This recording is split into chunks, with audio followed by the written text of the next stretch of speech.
thought you deleted something. We're not keeping that. Okay, delete recording. All right, ready? Yeah.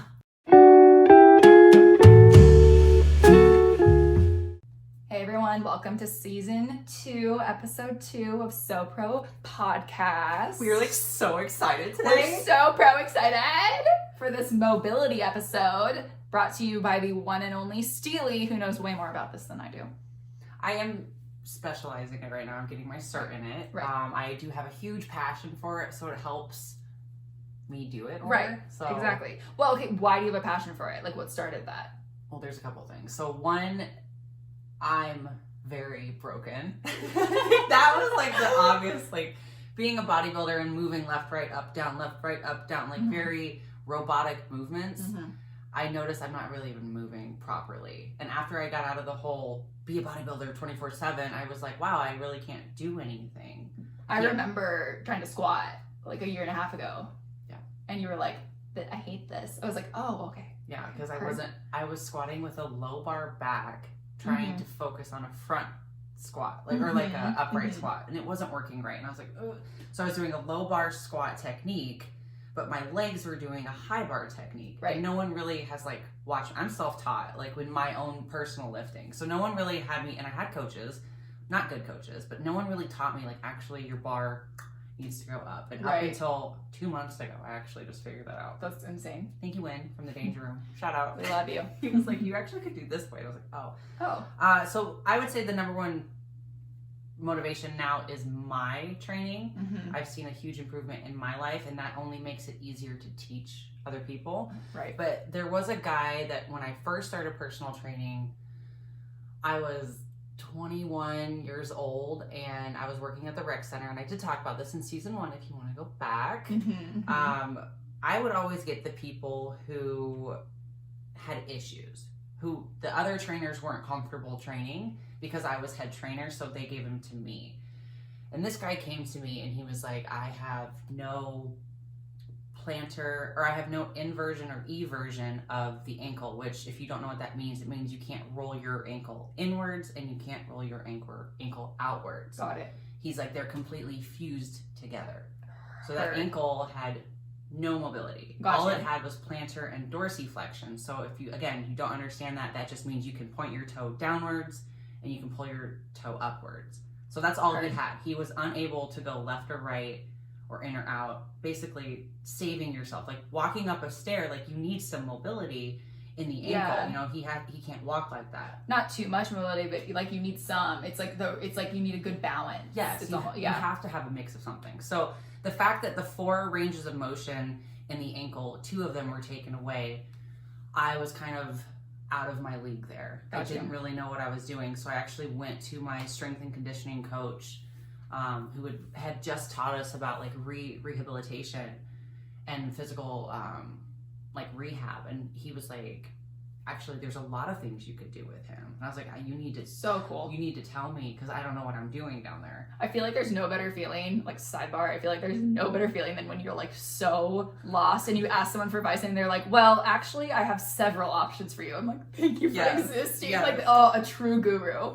I love that. So he gave me a bunch of work with him, and I had to, that was a tough client because I sat down with him and I said, you know, there isn't a lot we can do. Like you can do a seated extension and a lying curl and some clamshells here and there. But like, as far as growing your legs to be stronger, and now this guy's calves were as big as my wrists. Oof. Like he can't use them. Yeah. You know what I mean? He can't properly use them right. So after having that client, I really kind of ventured out way young, and it was, like I said, it was way over what I was like trying to do at the time. I was just trying to like help people lose weight. I didn't really know what I was doing at the time, so I was definitely overwhelmed. That kind of sparked an interest, and then obviously, like I said, through the bodybuilding and my personal injuries and through my chiropractor, I've learned that mobility is one of the best things that you should be doing, not just for senior clients, because that is my specialty. And obviously we do a lot of mobility stuff, but I have my 21-year-olds doing it. I feel like it's a little preventative, right? Absolutely. Right. It totally is. Like if you want to really take your training to the next level, I would highly suggest starting some type of mobility program, 2 or 3 movements before every workout with your warm-up. That's all it really takes. And then you're going to start seeing improvements with your flexibility and mobility. So on that, okay, wait, flexibility. So I know, okay, dumb trainer moment. This is not my specialty. Please forgive me. But not a dumb trainer movement. Well, this is a learning opportunity. This is good. I love this. I'm so ignorant when it comes to mobility. But like, obviously I know flexibility and mobility are different, but kind of like, I don't know if I could put it into words. You know what I'm saying? Okay. So like, I know that flexibility, I think of like yoga. Mm-hmm. Okay. I think of like stretching post workout or whatever. Correct. A lot of people like to stretch, but I don't feel like that exactly nails mobility on the head. I feel like you're still going to be lacking some movement patterns. Right. So, I mean, like you just said, you literally just hit it on the head. So sweet. Love that for me. Passive stretching means that the muscle is not contracting. Heard. It means that you're literally just like leaning forward. Right. Touching your toes, doing the splits. Yes. Yeah. Yeah. So that's passive. That means there's nothing going on. There's no connection. There's no contraction in the muscle. So mobility, like you said, actually activates the muscle. Okay. So like hitting a yogi squat versus like using your mobility to be able to hit a deep ass to grass squat. Yes. So like range of motion is involved. Okay. So range of motion, that's basically what we're trying to do is we take a joint and we see what are the angles that joint is allowed to have, and then how can we go through that. So basically I tell my clients, let's do what the body's meant to do. Okay. So if the shoulder's supposed to make a circle, let's make a circle with your shoulder. Right. And this is going to be kind of hard for me. I just want to show everything, and this is a podcast. I know. She wants to be like, look at my hands. This is what we do. Like right now, I was like, put your hand in the air and show them. I'm like, no, I'm going to they can't see me. I'm going to verbally cue you guys on what to do. So, yeah, so a quick little example is if you want shoulder mobility, the shoulder is a ball and socket joint, which means it has full range of motion in a circle.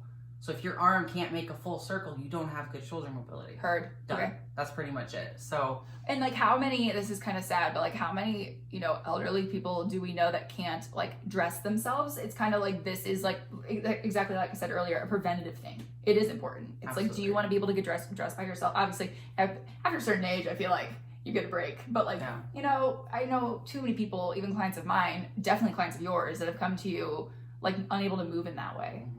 That are way too young to be not able to move in that way, I normally see a lot of it, like, I don't know, I just might find the badass senior citizens, but they're in pretty good shape, but I make them in good shape. Right. I get them in better shape. I take them a step up. And I'm thinking of one client particularly that he's been with me for about 2 years now, and when I met him, he's like, I had knee surgery, and I'm not able to, like, this left knee hurts, but this one doesn't. And it was just a lot going on with the knees. I was like, all right, so let's try something as simple as, like, I did a couple assessments on him, and I realized, like, there's some muscles that are tight here, there's some muscles aren't, and we'll go into that a little bit further. But basically now, after seeing him I see him 3 times a week now, and I can't help but compliment him. I'm like, you do see how much stronger you are. Like, you do see how much mobile you are. Yeah. You're getting up without your hands. Wow. You're getting down without your hands. Like, you look 10 years younger moving. Right. And his posture, I'm like, you look like you've lost weight. He's like, I haven't. So you're standing upright. You're using your diaphragm. Like, that's awesome. It's so cool. No, like, that's so I cool. just got like, I get so. She just got so excited. Sparks joy in my life. It sparks joy. I'm not throwing this out. Yeah, so I do feel like the one thing I would say is that you need to understand what flexibility is versus mobility, because there's another section of this mobility that people think, oh, well, that's the same thing. It's not, and that's stability. Uh-huh. So stability is basically when one joint is stacked on top of another joint. Stable. I think of just being stable. Yeah, exactly. Okay. So like if your knee is not lined up with your hip and ankle, okay, that's not a very strong leg. It's like building a house of cards, Exactly. It's like you're not going to set anything on that. Yes. Okay. And a lot of times I tell my clients, like, especially in like shoulder press, you want to make sure the wrist is always underneath or above the elbow. Mm-hmm. And we were looking for strong angles here, 45, 90. Mm-hmm. Like we want those really strong angles. And a lot of people don't understand that when their joints aren't lined up, they're actually not as strong. Right. You're missing something. Right. Like you could be stronger if you're just lined up properly. Like your guy who could like stand up straight, he's using his diaphragm, he's like actually looking aligned. Yeah. And he looks like he lost weight. Yeah. Like that's crazy to me. So something that I like to tell my clients is step one when I meet my client is I like to assess them, and all I do is a mobility test. I would fail this. That's how I because I tell them all the time, why would I put weight on your body that doesn't move right? Fair. I'm not gonna do that. I'm not gonna be like, oh yeah, you look good. Your thoracic extension sucks, but let's go ahead and try some upright front squats. That's not gonna happen. They have no mobility or stability in their back. Like it's not gonna happen. So that makes sense. That's what I like to do. I like to take them through that, and I like to ask them. A side note is I like to tell them, I'm learning you as you're learning you. Right. Like we're figuring out how you can and can't move together. Right. And that's a big deal. I like to tell them, learn your body with me. Like, what does it do? What doesn't it do? Why doesn't it do that? Like, I tell them why all the time. Right. And I'm always pulling up an anatomy visual aid so they can see the muscle and see, like, oh, that's how it's attached. Because I can't be like, oh, well, this muscle right here. They don't know. They're like, oh, right there, like on my back, huh? So I pull up a visual and I'll show it to them. I'm like, this is the attachment. This is your problem. And they're like, that's exactly what I'm feeling. So when they see the muscle, they have more aware. They're more self-awareness. So I think that's really cool to understand. But yeah, and you're also catering to like visual learners versus kinesthetic learners too. Like you're telling them what's wrong, you're showing them, and then you're saying, okay, can you feel it? Yeah. Oh my gosh. So many times I will show my brain is like it's fun. It's so much fun. Like there's I'm trying to think of what I will show them. I can't think of one off the top of my head, but I usually show an example. Oh, hip hinge. That's super easy. Yeah. I teach them a hip hinge and they think I'm just teaching them, a different language. They're like, I don't understand this. I don't know what you're talking about. Hip hinge they're hard to teach. Yeah. And then once you teach it and then you say, you have better understanding of your body and you look back 3 months and you say, wow, like hip hinge is nothing to you. You completely understand it because you understand your body. Right. So that's what I want to really teach my clients is like, do you know what you're working with? Like your whole body's a machine and you're not even aware of it. Why? That's crazy. No, it's a good point. Let's change that up. Yeah, that is a good point. An example of stability would be just be isolating the static hold. So if you're doing an end of range motion, just holding that range of motion at the very end and just keeping that muscle contracted.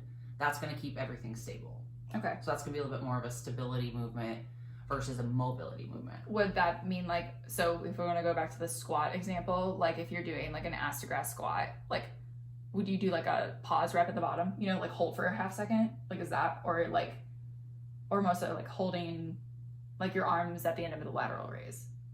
I would not do lateral. I would do like a shoulder press. Okay, so holding, contracting. Got it. At the top of the shoulder press because then each joint is lined up properly at the end range of it. And they're working on that strength right there. Just holding that right there. Because a lot of people can't do overhead extension. Correct. Absolutely correct. There's so many things I could tell you about that. But I know. Keep going. That's part of the whole like getting dressed thing. It's like, yo, if you can't even take your shirt off, that's discouraging. Yeah, it happens. It really does happen. Yeah.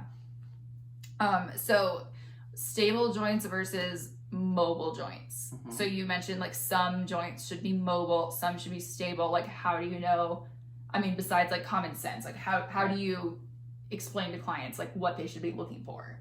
So you kind of have to look at your body. You have to look at so let's just start from the foot and work our way up. So looking at the ankle, if you can just roll your foot around and go up and down, it looks pretty mobile. Right. So like your guy, like your client example, like he couldn't go left to right. Correct. He could go up and down. He had a stable ankle joint, gotcha. Not a mobile and ankle it joint. Should be mobile. Correct. Heard. So the ankle joint would be mobile and then moving up. So we're just going to every joint of the body. So the knee should be a stable joint. You should have stability in your knee, not mobility. They shouldn't be moving around. Can you imagine being able to like circle your knee? No. Gross. And that's a hinge, right? Yeah, it's a hinge. Yeah. So you want to make sure that that's not too mobile. That's not going to work out for you. Correct. So then moving to the next joint would be the hip joint, and that again is just like the shoulder and the ankle. It's a ball and socket, so that should be mobile. Moving on to the low back, you need that stable. Your lumbar spine should be holding stability, which means it should be stacked on top of each other. Right. I mean, if your low back is like giving out, you know, if it's mobile, you're gonna be falling over. Right, exactly. And it makes, like, it's making sense. Everyone's going, well, right, got it. Right. Like, I'm not like trying to laugh at people like falling over, but it is kind of funny to think about, like, okay, I'm really glad that some of my joints are stable and some of them are mobile, because I would look like a mess. Like, just imagine trying to like lift basic weights, like. So then working up the spine, so the lumbar is the lower half, if you don't understand that. We're going to move to the middle back, which is actually called the thoracic. So the thoracic should be mobile. So that's like thoracic extension, which would be like extending back and flexion moving forward, and then rotating left to right. That's a mobile area in your mid back. Got you. A lot of people don't have that. True. And then when you're moving to the thoracic, or I'm sorry, the subscapular thoracic, which basically means in between your shoulder scapula, blades, right? Yeah, right. so where the shoulder is, that should be stable. You should have stability there. Like, that should never move. Correct. Never. And then the last one, which, like I've told you on the hip and the ankle, is the shoulder, and that should be mobile as well. Definitely. I feel like that's where a lot of people have like problems too, is like the shoulders, you know. Yo, absolutely. Do you think that the back, like, lack of stability or mobility, do you think that stems from like the increase of sedentary jobs? Yes, because what happens is they start rounding. They only go one range of motion. Right. So one of the best things that I would teach somebody who does sit at a desk all day or does have a sedentary job is to lay across the foam roller with the mid back on the foam roller and just lay your head back all the way. Right. And allow the hips to sit on the ground and round the opposite direction of that you're sitting all day, rounded in front of the computer. Right. And a lot of people like complain of that being super painful, but it's kind of like, okay, yeah, but you're only doing one of the range of motions that you should have two. And so if you're only practicing one, it would only make sense that the second one would be painful when you finally introduce that, you know? I almost teach a thoracic extension movement to, I think, every single one of my senior clients, because I know that they're not super active and that they are kind of sitting around at the time. Like, they're active, of course, but they're not as active as somebody like you and I would be. Right. So they're not able to like move their chest up more. Mm-hmm. I mean, a lot of people will fall, like, when you see them, their chest is sunken in. Oh yeah, there's the amount of, I mean, I have rounded shoulders right now and I'm not even thinking about it. Now that you're saying this, I'm like, oh yes, let me sit up a little straighter over here. It's fine. Don't look at me. But one of the biggest things I see, and I'll try to explain this the best I can, is when someone's sitting at a desk and their chest is all caved in and they're rounded on their upper back, and then what they do to stretch is literally just extend their hands out in front of them and continue doing that. Isn't that weird? It's like you just lifted your arms up. You're not doing anything. So what I would suggest is put your arms behind your low back, sit up really tall and straight, and then open your chest and reach back. Do the opposite movement of what you've been doing. Like, try to touch your shoulder blades together, essentially. Yeah, that makes sense. Okay. And open up the chest more. Got you. So that's a good thing. Like, so for some strength movements, I think we might have like glazed over this, but just strength movements to like help with mobility. Like, I know that we were talking about earlier, like Olympic lifting is a good way to do that. Like, those movement, I avoid these at all costs, but Turkish get-ups, like, those are some good things. Like, and that's because, you know, you're holding the weight above your head, kind of like you said with the shoulder press, right? Yeah. Okay. So those things, like, obviously, Olympic lifting, for those of you who don't know, is it's a lot of like clean snatches, you know. Full range. It's full range. I mean, you're working with barbells essentially the entire workout. So that does make sense. So kind of implementing those as you're able. There's a lot of stability in an Olympic lift. I mean, if you think of something as, what is like an overhead, I don't know Olympic lifting very well, but overhead squat. Right. Can you imagine? No. Like, your thoracic has to be so super strong. Yep, so strong. Most people can't do that. Got you. Like, okay. Put the barbell over your head and squat. Okay. Right. Wow. Okay. That's super. Why am I like athletic? Suddenly motivated to go Olympic lift now? I'm like, I want to be good at this. I'm not there. I know personally that I wouldn't do very well because I don't have the mobility anymore. And me knowing about mobility, I'm gonna want to be perfect. Right. Before doing it. Yep. The struggle. It is a lot harder. Got you. So basically, if you have, from what I'm getting from this lesson, essentially for me, is if you have an issue with your hip, it's likely something either above or below the joint, right? So it's not like, okay, the located pain isn't exactly where it is. Right, Okay. exactly. I think that is the funnest part about mobility as a coach, is that you get to you have to figure it out. It's kind of like a puzzle. You've said that before. Always Yeah, I love a that. puzzle. I love it. So if someone comes to me and they're like, man, my hips, I have osteoarthritis, which means that it's not moving. So the mobility of the hip is now stable. Okay, so that means that other things are compromising for it. So that's where I like to figure it out. So it's always going to be above or below. So if it's the ankle, the knee's the problem. If the knee is the issue, you have to look at the ankle first. And if that's not the problem, then you need to go to the hip. So same thing with the hip. I would look at the lumbar low spine and see if they have stability. Can they do a dead bug? Can they do a bird dog? Simple mobility movements like that. And if that's not the problem, then you need to go to the knee. Okay. And a lot of times what happens is it's the muscles between two that have the issue. So just standing on one leg. That's something I make every one of my clients do. Okay. And it's really difficult. So like muscles between those two, it's the like quads. lack of either strength or tightness or something, like something's up. Either not enough strength or just right. And muscular, when you go into stability and mobility, a lot of times I can kind of just pinpoint it because I've heard the same thing over and over. So a lot of times if someone points to the top of their knee, they're like, oh, my knee's hurting me. And it's the beginning of the session, their quads are tight. Right. That's so easy. So I take them over to the foam roller, we roll it out for 2 or 3 times, and I walk up and I said, how's your knee? It's fine. It's not a knee problem. Right. It's referred pain, which is so cool to learn. It's like where they're feeling the pain, you need to understand the attachment and say, okay, what muscle attaches there? Because they're going to point to an attachment point. Right. And then that muscle is the problem. That makes sense to me. Done. Because it's like, I understand, obviously, I feel like a lot of clients complain about a couple of things. They'll either complain about hips, shoulders, ankles, which are from, today I'm learning those are the mobile joints. Yep. Or I have a lot of people personally complain about knees. So that makes sense that people will like point to where it's hurting and then I can assess and just be like, oh, it's their quad. It's more than likely their quad. Interesting. But I did talk, because I go to my chiropractor and I'm getting certified now, but I like to like talk to someone about this because it's not something you can just read. No. Like, I'm not going to understand it. So every time I go to my chiropractor, I like remember something that I had an issue with that week with a client. And I was like, look, every time someone points to the top of their knee, I get it. But now someone's pointing to the bottom of the knee. What the heck is that? Yeah. What do I do? And he was saying it was in the shin muscle. Yeah. Or super tight calves or something. Or if it's behind. What's the muscle in the front of the shin? That's a pop quiz of. It's not the shin splints.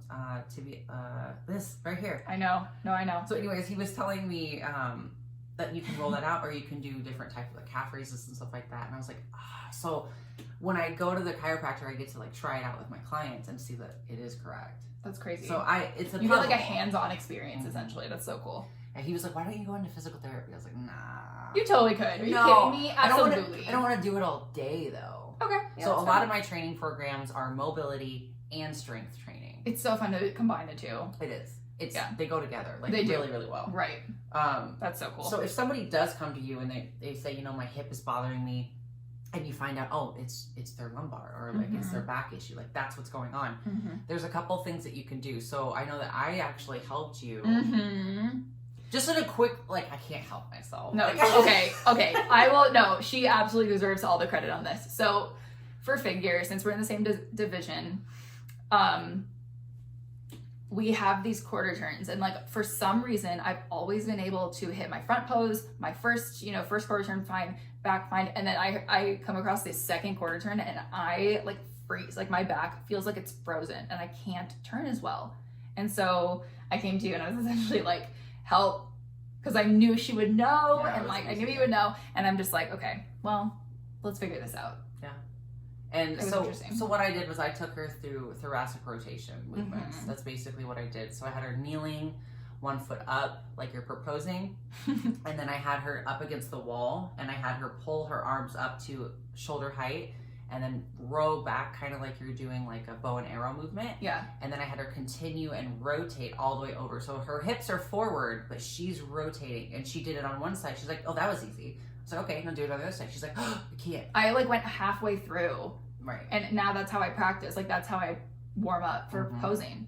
done. See? I'm like, okay, but it's definitely eye-opening. It was like, okay, there's definitely something wrong. Like, why? And my body doesn't really look different on either side. So it's like, what's happening? I believe, if I remember correctly, that it was your obliques. It was that, and it was like a tight, like, trap on one side. Like, I rolled out with like a lacrosse ball, like my trap, and it was so much better because you were saying the same thing. You were saying, like, when you do this for a long time, you'll feel a certain muscle like it'll come out, whatever it is, you'll feel it. Yep. And it was like right here, this like corner, like right below my trap, that was just like it was like a ball. Yep. I was like, wow, why does that hurt when I'm posing? I'm not even really using my trap. Do you remember doing the we used the back extensions for your obliques? Yes, that hurt too, and that helped too. That was like, ah. Yes, my abs were so sore for like probably a week. A lot of times when you think of the back, and that's another thing that I love about mobility, it's like you have to think of the front of the body too. A lot of times it's not always in the back, although we're kind of talking about that. So if somebody can't rotate properly in their back, or they have a subscapulothoracic issue, it's normally coming exactly in the issue in front of the body. Right, and that kind of goes into like when people refer to their core, oftentimes everyone's like, oh, my abs. I'm like, no, your core is your abs, your back, your obliques, like your entire like basically everything but your limbs. Right. Like, that's your core. So if you think about the figure pose and the side pose, when you rotate, one of your obliques is shortened and the other one is lengthened. So that's how you break it down. You think of, okay, which one's getting shortened, which one's getting lengthened. Okay, this can't get lengthened. Why? Because it's shortened.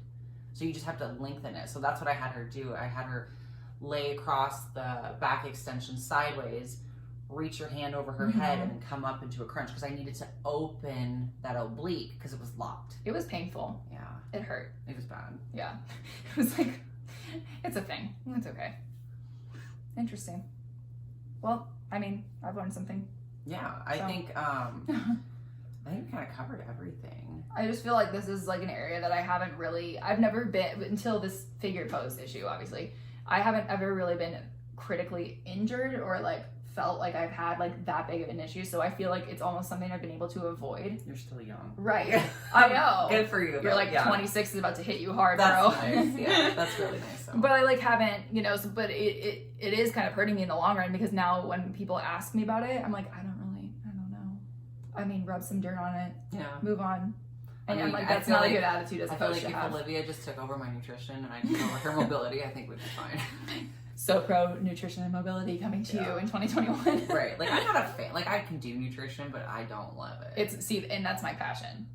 Because for the same reason as you, like, I fixed my nutrition and I got that under control and I saw incredible changes in my body. It's the same, it sparked the same thing, I get it. It's crazy. I love it. But hey, drop us questions if we said something today that was, I don't know, I don't want to sound rude, but if we said something that was like over y'all's head, drop a question and we can clarify next episode, and we can just answer any questions about, vocab or mobility, stability, flexibility, anything that you have that we didn't explain so that you could understand. You're not going to hurt our feelings. Just be like, hey, y'all were confusing. And if you guys want to learn something, so like I said, I would really focus on shoulder, ankle, and hip if you're going to do any type of mobility. And it's so easy to find. You can literally go to YouTube, type in ankle mobility. If you're going to do leg day, do 2 of those exercises that they demonstrate. If you're going to do leg day again, maybe do like a hip movement as well. Anytime you do an upper body, whether it's chest, back, arms, your shoulders are engaged. So I would highly recommend learning some type of stability and mobility movements for your shoulder joints. Yeah, it's crucial. It really is. It'll make a big difference in your longevity of being able to lift. Right. And your shoulders are, I mean, like you said, it plays into every single upper body thing. So like if you're trying to build strength or physique in your upper body at all, and you have a shoulder injury, it's like, good luck. Like, what are you going to do? You have to have healthy shoulders. I feel like that's so key for anything upper body related. If you have a trainer, test them out. Ask them these questions. Except for, now ask Olivia. Now you can ask me these questions, but I'm like, man, I'm really glad nobody asked me these before. Oh, good. Well, we learn together, so it's a good thing. Love that. Catch us next time.